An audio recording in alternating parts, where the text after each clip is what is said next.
Hi friends, అందరూ ఎలా ఉన్నారు? ఈరోజు మనం ఒక చిన్న కానీ చాలా ముఖ్యమైన సీక్రెట్ గురించి మాట్లాడుకుందాం. అదేంటంటే, ఎదుటివారిని బాధ పెట్టకుండా మన మనసులో గిల్టీగా ఫీల్ అవ్వకుండా వద్దు అని చెప్పడం ఎలా.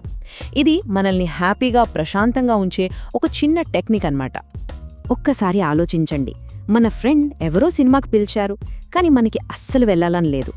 సారీ, నేను రాలేను అని చెప్పగానే మనసులో ఎక్కడో ఒక చిన్న గిల్ట్ ఫీలింగ్ మొదలవుతుంది కదా. అయ్యో, వాళ్ళేమనుకుంటారో అని. అలా మనలో చాలా మందికి అనిపిస్తూ ఉంటుంది. ఇందులో మనం ఒంటరి కాదు. ఓకే, సో ఇప్పుడు మనం మొదటి భాగానికి వచ్చేసాం. ఈ ఫీలింగ్కి ఒక పేరు కూడా ఉంది. అదేంటంటే దయ అనే ఉచ్చు లేదా కైండ్నెస్ ట్రాప్. అంటే మన మంచితనమే మనల్ని ఒక వలలో నెట్టేస్తుందన్నమాట. సరదాగా ఉంది కదా ఈ పేరు. ఇక్కడ అసలు సమస్య ఏంటో తెలుసా? నో చెప్పడం కాదు, చెప్పలేక ఎస్ చెప్పేసి ఆ తర్వాత రోజంతా అయ్యో ఎందుకు ఒప్పుకున్నానా, నా పనులన్నీ ఆగిపోయాయి కదా అని మనలో మనమే బాధపడ్డం. అదే అసలైన సమస్య. చూడండి, ఒకరికి సహాయం చేయడం అనేది చాలా మంచి విషయం, దాన్ని ఎప్పుడూ ఆపకూడదు. కానీ మన ఇంటికి ఒక గేట్ ఎలా ఉంటుందో, మన సమయానికి మన ఎనర్జీకి కూడా ఒక చిన్న సరిహద్దు ఉండాలి, ఒక లైన్ గీసుకోవాలి. ఆ సరిహద్దు లేకపోవడమే అసలు సమస్య.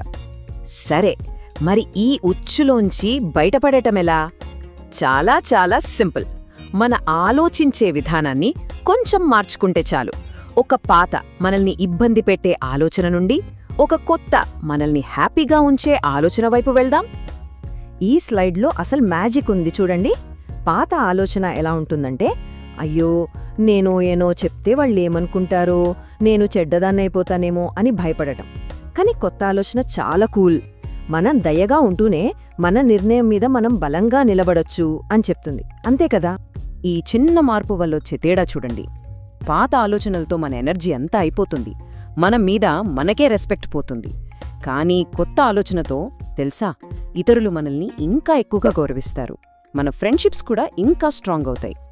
ఓకే, ఇప్పుడు కొన్ని సరదా మన లైఫ్లో రోజు జరిగే ఉదాహరణలు చూద్దాం. ఈ కొత్త ఆలోచన నిజంగా ఎలా పనిచేస్తుందో మనకే ఈజీగా అర్థమవుతుంది. ఉదాహరణకి మన రాహుల్ కథ తీసుకుందాం. ఎగ్జామ్స్ టైంలో ఫ్రెండ్కి ఒకసారి నోట్స్ ఇచ్చాడు.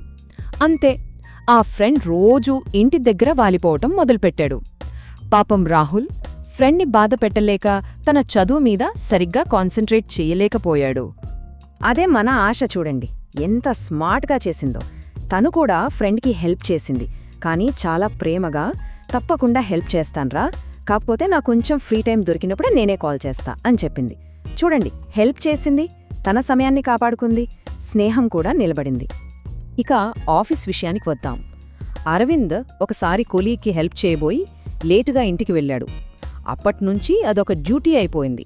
కానీ మనోజ్ ఏం చేశాడంటే, అవసరమైనప్పుడు హెల్ప్ చేసి, సారీ ఈరోజు నాకు వేరే ఇంపార్టెంట్ వర్క్ ఉంది అని చాలా క్లియర్గా చెప్పేశాడు.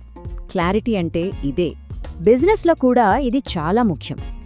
ఎవరో గిఫ్ట్ ఇచ్చారని ఎమోషనల్ అయ్యి మనం బిజినెస్ రూల్స్ మార్చకూడదు కదా. మీరంటే మాకు చాలా గౌరవం, కానీ మా కంపెనీ పాలసీస్ అందరికీ ఒక్కటే అని చెప్పడంలోనే అసలైన ప్రొఫెషనలిజం ఉంటుంది. సరే, ఇవన్నీ చాలా బాగున్నాయి. మరి మనం ఏం చెయ్యాలి అని అనుకుంటున్నారు కదా. ఇప్పుడు నేను మీకు ఒక చిన్న మ్యాజిక్ ట్రిక్ చెప్తాను. ఎక్కడైనా ఎప్పుడైనా దీన్ని వాడొచ్చు. రెడీనా? దీని పేరు మాజిక్ వాక్యం. ఎవరైనా మనల్ని ఏదైనా అడిగినప్పుడు వెంటనే టెన్షన్ పడకుండా ఒక చిన్న స్మైల్ ఇచ్చి, అడిగినందుకు థ్యాంక్స్ అండి, నేనొక్కసారి చెక్ చేసి మీకు చెప్తాను. అంతే. ఈ చిన్న గ్యాప్లో మనం ప్రశాంతంగా ఆలోచించుకోవచ్చు. గిల్ట్ ఫీలింగ్ ఉండదు, ప్రెజర్ కూడా ఉండదు. దుర్గా సార్ చెప్పిన ఈ మాట చూడండి ఎంత బావుందో. సరిహద్దులు లేని దయ బలహీనతగా మారుతుంది. నిజమే కదా? మన మంచితనం మనకు బలం అవ్వాలి, కానీ బలహీనత అస్సలు కాకూడదు.